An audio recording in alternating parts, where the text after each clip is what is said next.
Hi, Craig from Dyno Talk, back here with the RX8 K24 build. K20 no more by the looks of it. Things didn't go quite to plan. These unbreakable K24s are... I don't know if you've seen the little video of what Phil put.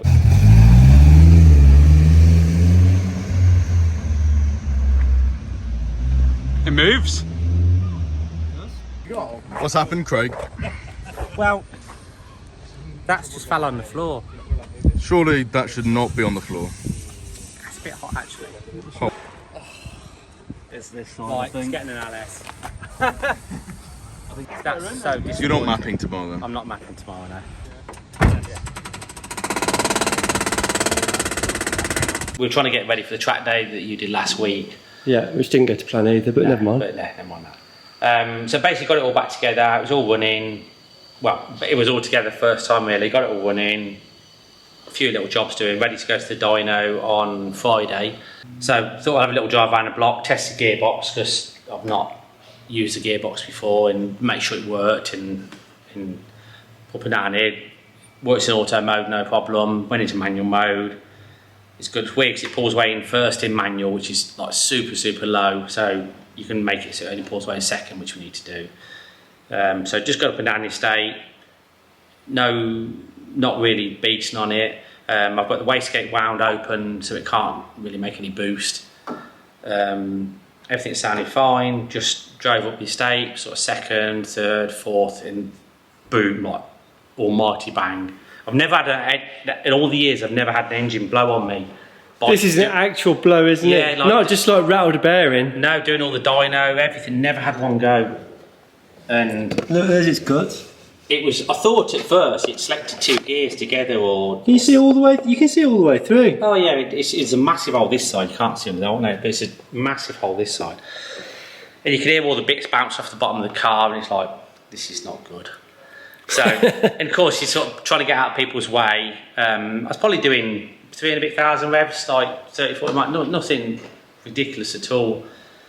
Sort of got to the side, trying to remember like to sort of put it in neutral or whatever. I thought it's still running, that's weird. I thought if the gearbox is locked up, then it's like sounding quite, it wasn't knocking, it was just then sounding like really like a little misfire, yeah. Yeah, but it was even then no rattles or bangs at all. It was really strange. Well, so there's nothing to rattle and bang. No, and the guy rang up, "You're on fire, mate," which made me panic a little bit. And I always put a focus in with the car, just habit, and for some reason I hadn't, because I've been tidying it out. So that was a little bit of a panic. Anyway, it wasn't on fire, it was just smoke, because it got oil everywhere. So I looked back down the estate, and it's like, oh, there's bits of metal down there. So I had a quick wander down and picked up that, which was bloody hot. Yeah, I bet. It's like, well, that's not really very good, is it? Oh, ideal. So basically, it's grenaded the engine, like big style. No warning signs, no knocking, no oil issues, just literally like somebody just stuck a knife through the side of the block. Basically, don't know why. We had an issue when I first did it, with the injector sticking a bit. When I went to crank it over, it sort of turned over and stopped, like semi-high, not bad, but not like it did a full... No, we're talking about on the starter motor. Yeah, just no plugs in that.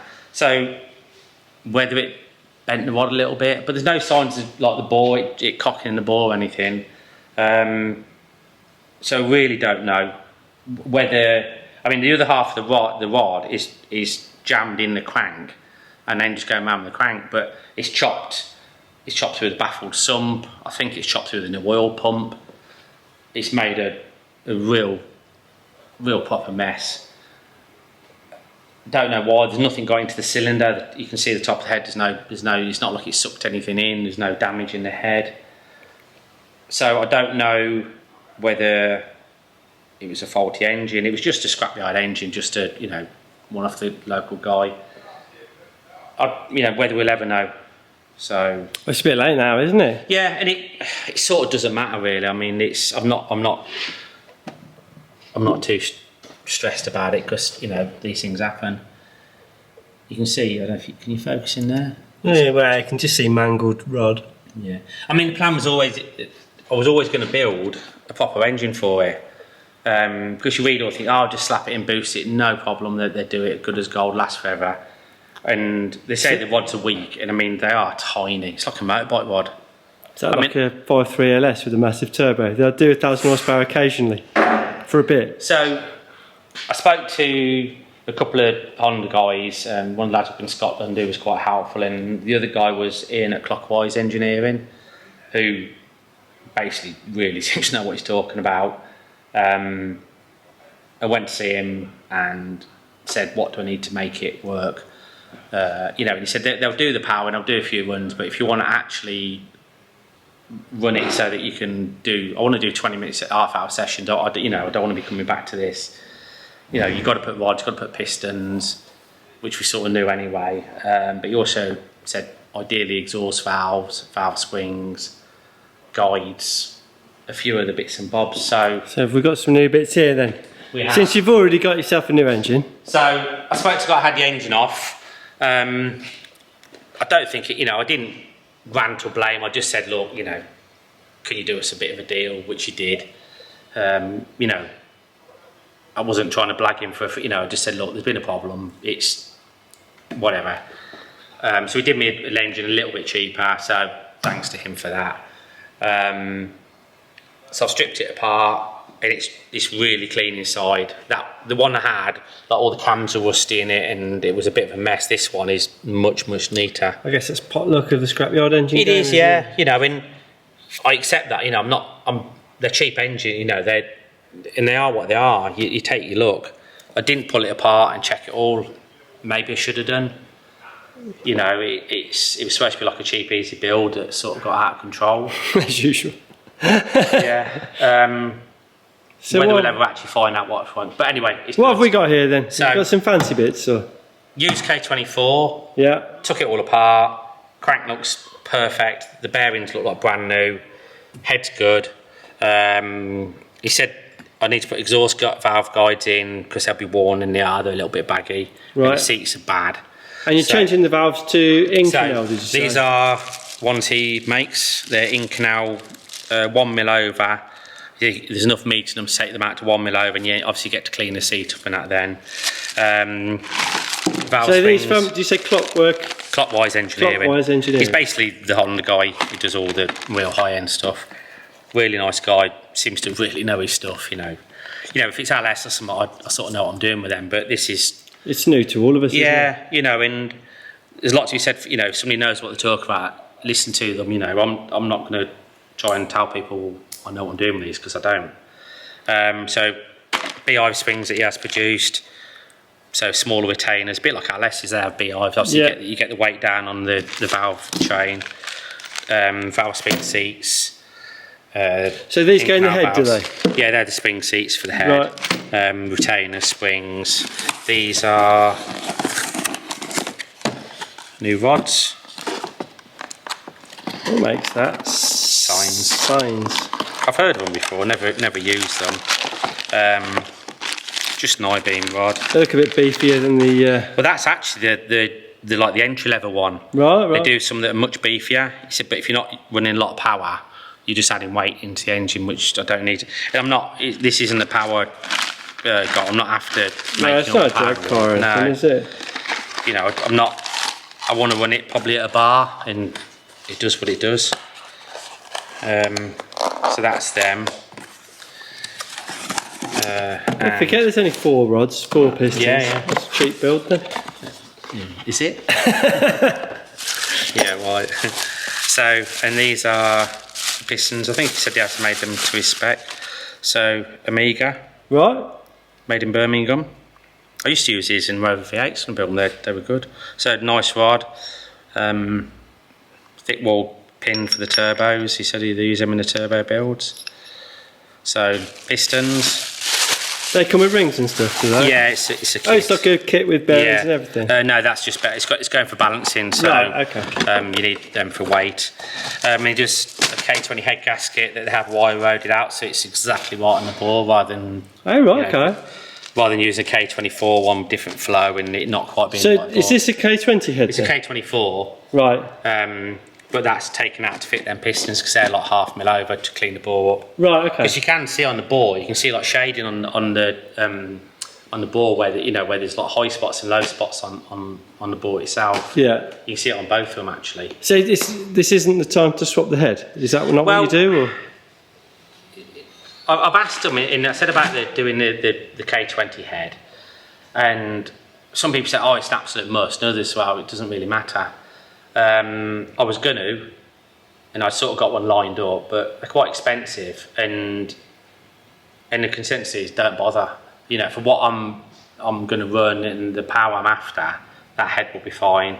This is the better K24 head. Right. So it's decent. And with the bigger valves, I'm going to port it myself, and it'll be fine. You know, if you're building like a NA all-out engine, then I don't think it's the head you want. But you know, being turboed, I think it'll be absolutely fine. The inlet valves are fine. They're nice. And they don't need changing. No, there's no room to go bigger on them. Right. The exhaust valves were well pitted, and the seats are pretty well pitted, which I think is quite common. You see where they've been leaking. And the advantage of the Inconel is just it takes the heat better. It takes heat better, yeah, particularly with the turbo. And the lightest, you get better valve control. I'm going to use I'd already changed the cams and that to K20 cams because cams were damaged in it. So, well, basically this is to the spec we were going to do it originally, but brought it forward. You know, I was going to do this in the winter. Well, you know, but maybe still. Yeah. Well, I mean, I come in Monday morning, and that's an LT, 5.3 LT, which I was going to put in something. Yeah. One day. Monday morning, I literally got it out. It's going in. That's it. I was going to sack all that off, and I'd had enough. And you know, I know that works. I know it makes all the power, and looking back on it, this would have been much easier and cheaper. Well, for you it would have. Who does this? You know, who does this all the time? Yeah. You know, but by the time you buy a turbo, turbo wastegate, intercooler. Yeah, you probably. What's a turbo wastegate? That's got to be $2,000 easy, isn't it? Yeah, it's a lot of money. You know, when all that really wants the valve upgrade in the cam, and it'll be good as gold. It'll make late 40s like easily. $400 worth of kit. Yeah, so.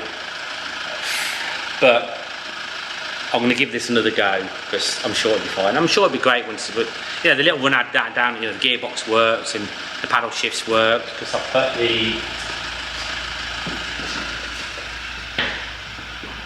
get this on. So that's the paddle shifts on the back of the wheel. So they up and down, and they worked, and that all sort of worked okay. It works on the manual shifter, where you can select auto if you just want to cruise about. So that was all okay. Everything it was nice to see it down on its wheels, to be fair. Yeah, I'll see if we can find some pictures of it or something down to. It looks quite cool, not particularly out in the sunlight. It looked really cool. Yeah. The paint looked great, and a few little jobs to finish. I'd done the geometry, so I had a little play with the ride height. Everything else was good until that. Until the hole came. Yeah. And then Starkey come and stick his cat. Well, you'll notice when you had to push it back into it. There's some guys in Spain now. Starkey was there walking the camera, not pushing. I thought you were going to say walking with a can of Monster or something. Well, probably, yeah. That's probably in its other hand. Yeah, athlete. So, I probably said it's trashed the baffled sump I've made as well. So. Yeah. So you've ordered a sump, haven't you now? Yeah, I found one that you can buy a new sump with it already baffled and everything for less than the time it took me to make one. So, we'll pull that one out. Don't think there's much safety in it. Sweet. Ornament. Anybody want an ornament? You know, it's. I've got the K24 rods and pistons, everything out of that. That's all good. So if anybody, they're the ones out the new engine? Yeah, they're fine. So if anybody needs a set, they'll be cheap. If anybody wants some, they're no good to me now. The cams and everything are white, but again, I won't be using them. So at least I've got a few spares now. Yeah. And put it back together, and we're not going to book a track day this time. Just wait. Let's just. No, I got to look at mine as well. The fuel fell out of mine, so. Yeah. You know, at some point I'm going to have to fix that. I'll wait till you're nearly ready. Yeah. So I'm going to take all the stuff to David Knight, Knight Engine Services we use. I've used it for years, it's really good. So that's all going over tomorrow. Probably a couple of weeks, and then get it bored, valve guides done, decked, and put it back together. Sweet. So hopefully next time it'll be a little bit more Track day in September, yeah? yeah, I think so. A little bit more successful. Hopefully. Yeah. So next time. Thanks for watching. Yeah. See you later, guys. Remember, thumbs up.